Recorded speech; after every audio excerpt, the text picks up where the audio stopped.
Scott Holiday here, and welcome back to Plus 2 Wrestling. Last week on the show, I said I was going to stop calling tope suicidas and start calling them unalive dives.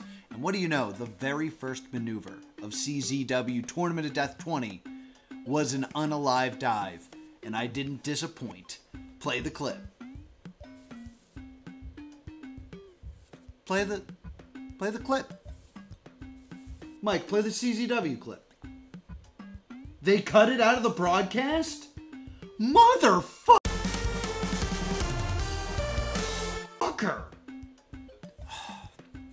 Anyway, if you want to watch CZW's Tournament of Death without my wonderful call, but I do play-by-play for the rest of the show, then be sure to check out IWTV, Independent Wrestling TV, where you can watch Tournament of Death 20 frickin' years of ultraviolence right now. So head on over to IWTV.live and check out Tournament of Death.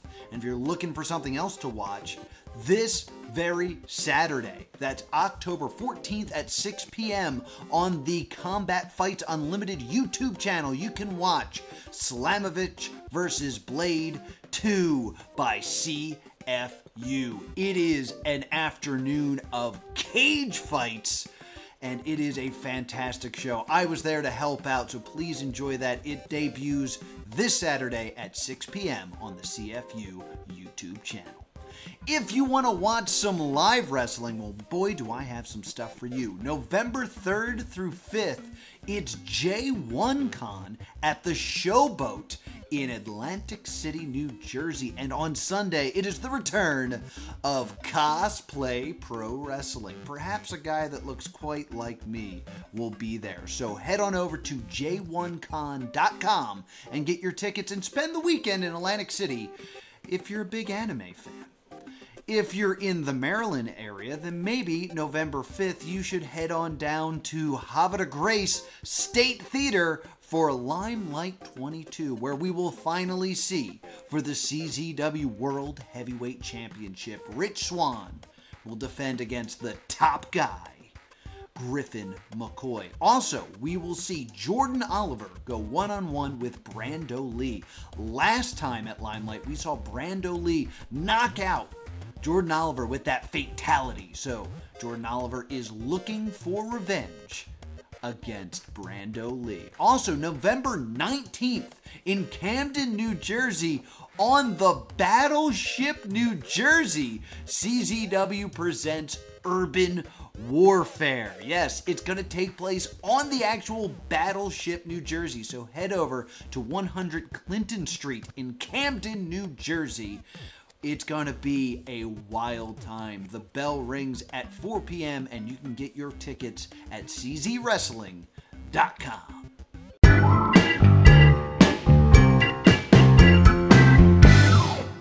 Today on the Soapbox, it happened again. It happened again. This is the second time I've had a full video prepared on CM Punk. And then more news came out that made the video irrelevant. So here we go again. I was going to do a video on whether or not CM Punk should return to the WWE. And since then, it has officially come out, well, as official as it can be, it comes from the mouth of Dave Meltzer, that CM Punk will not be returning to the WWE. The WWE has decided to pass on CM Punk.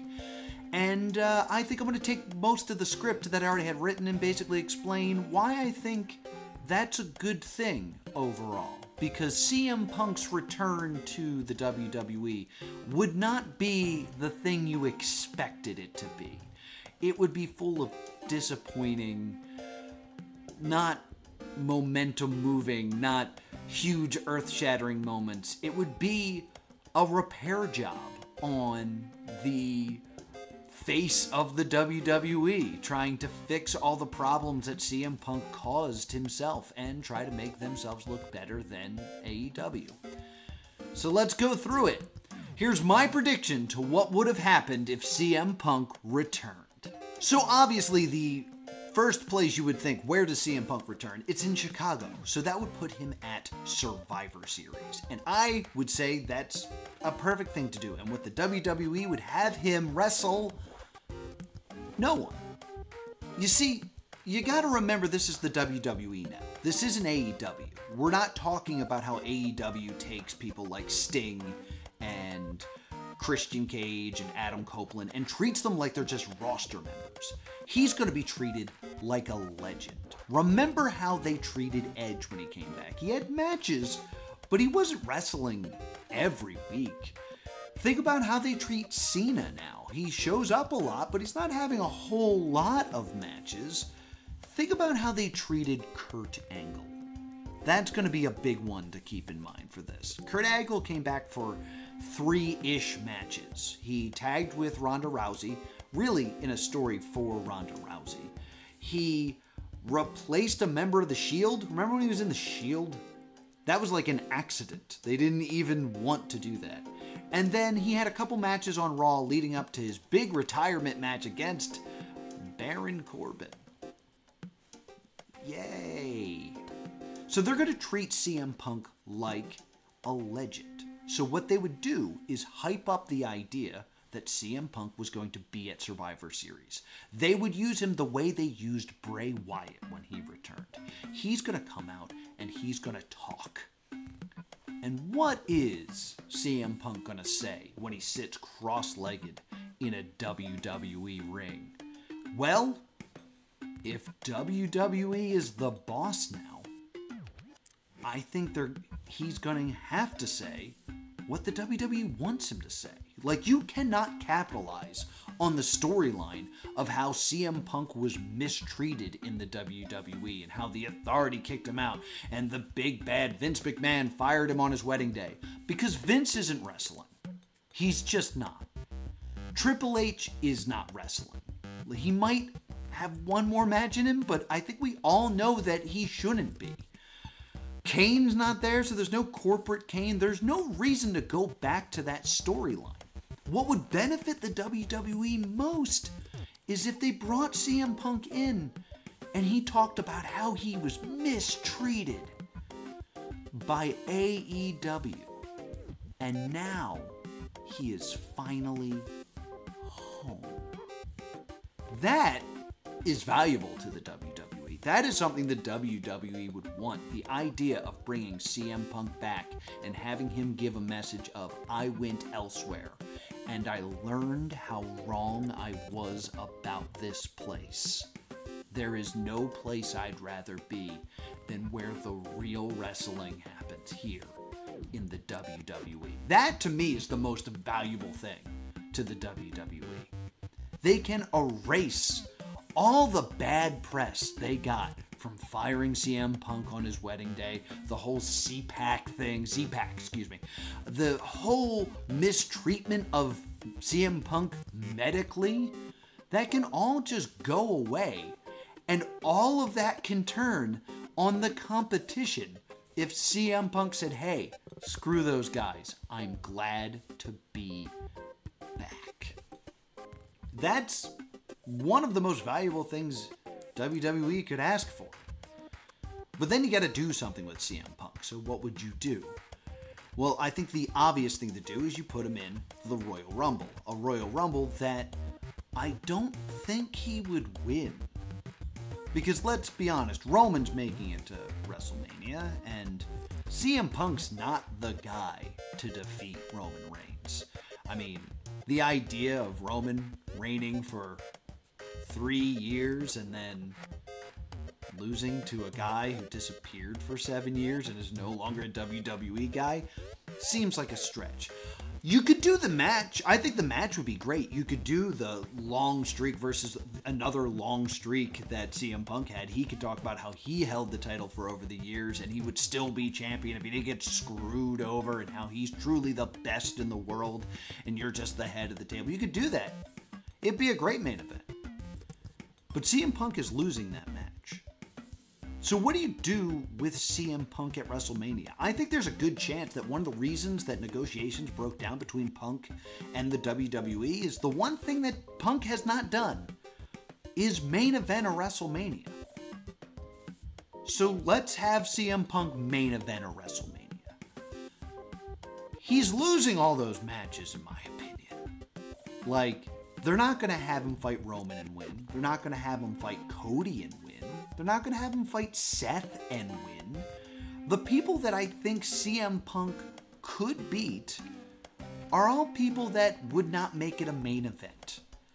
He could have a match with an Austin Theory or a Grayson Waller, but I think we know that he shouldn't win those matches because we know that Punk is probably only going to wrestle 3 or 4 times in the WWE when he comes back because he's going to be a legend. And, you know, Punk put over Austin Theory, and Edge for some reason didn't put over Grayson Waller, so maybe it'd be CM Punk's time.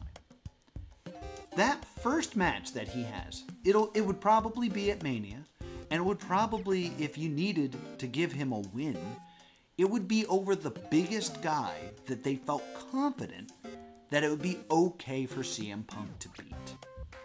So I would say he's either beating Balor, Nakamura, or Baron Corbin. Is that really the run that we would want to see out of CM Punk? I don't think so. He's going to become the thing that he always railed against. He's going to become the celebrity wrestler. He would come in and